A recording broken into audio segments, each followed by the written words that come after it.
Huh, hitting a terrible golf shot is painful. But what's even worse? Getting penalized strokes afterward just because you didn't know the rules. Wait, I get a free drop from this boundary fence, right? It's in my swing. Nope. Today we are breaking down the top 5 most misunderstood golf rules that are costing you strokes and causing arguments. Let's get into it. Rule number 1, order of play. Under Rule 6.4, the player farthest from the hole always plays first.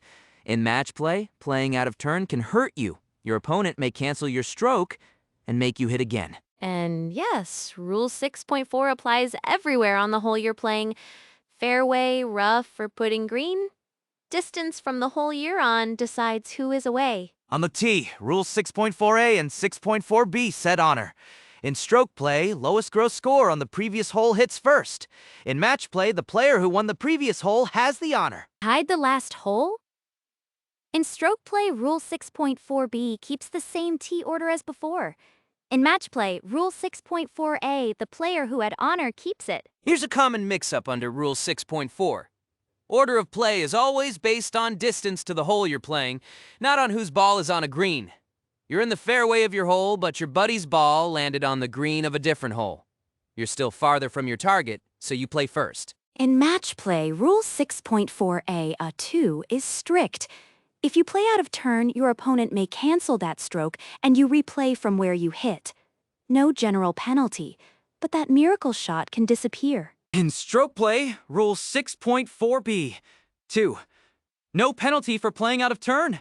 Play ready golf when it's safe, without distracting others or playing out of turn to gain an advantage. Rule number 2, out-of-bounds stakes and boundary fences. Under Rules 18.2 and 8.1a, your ball is still in bounds, but tight against a white OB stake or boundary fence, and it's interfering with your swing. Easy fix, right? I'll just pull the stake out of the ground, hit my shot, and put it back. Or maybe I'll take a free drop since it's an immovable obstruction. Stop right there. Under Rule 8.1a, white stakes and boundary fences are fixed boundary objects, not obstructions. No free relief, and you must not move them. Breach is the general penalty. 2 strokes in stroke play, loss of hole in match play. Wait, so what are my options? Can I actually hit the ball off the fence? If the ball is still in bounds, you may play it as it lies, even off the fence. Or, under Rule 19, declare it unplayable for 1 penalty stroke. If the ball's out of bounds, Rule 18.2 requires stroke and distance instead. You cannot take unplayable relief from OP. Rule number 3, red versus yellow penalty areas. Under Rule 17, most golfers treat these the same, but taking lateral relief at a yellow penalty area is playing from a wrong place. A 2-stroke penalty under Rule 14.7a. For yellow penalty areas under Rule 17.1d, 1 and 2, you only have 2 relief options.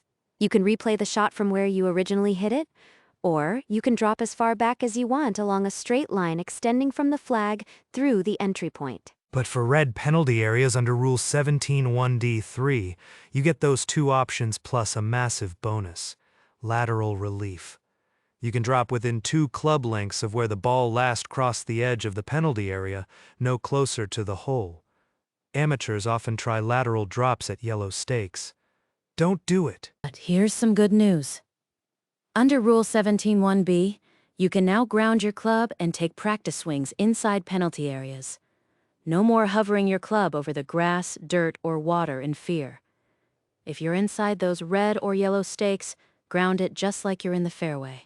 Rule number 4, nearest point of complete relief under Rule 16.1. This is probably the most abused rule in casual golf. It is called the nearest point of relief, not the nicest point of relief. If your ball is on a cart path or sprinkler head, you get free relief under Rule 16.1b.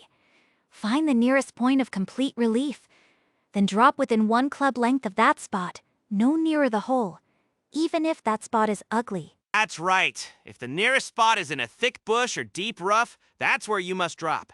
If you choose to drop in the beautiful fairway on the other side because it's nicer, Rule 14.7a says you're playing from a wrong place and face a 2-stroke penalty. Remember? Rule 16.1a.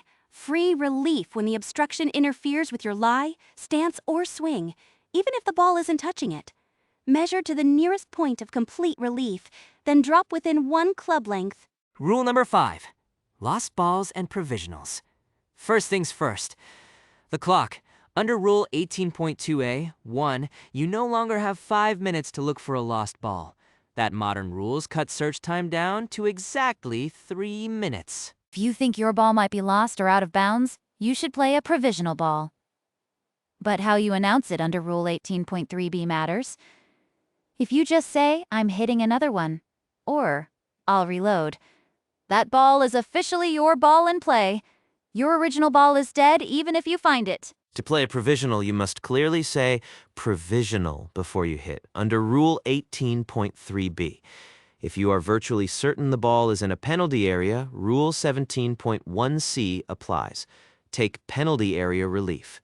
A provisional is not allowed in that situation. If your ball is lost, Rule 18.2 requires stroke and distance. 1 penalty stroke and play again from where you made your last stroke. From the tee, that means you're hitting your 3rd shot. Those are the top 5 most misunderstood rules. Mastering these will keep your weekend matches fair, speed up your group's pace, and save you massive headache. Drop a comment below with a rule that always causes fights in your group. Hit that subscribe button so you don't miss our next rules breakdown. We'll see you in the next one.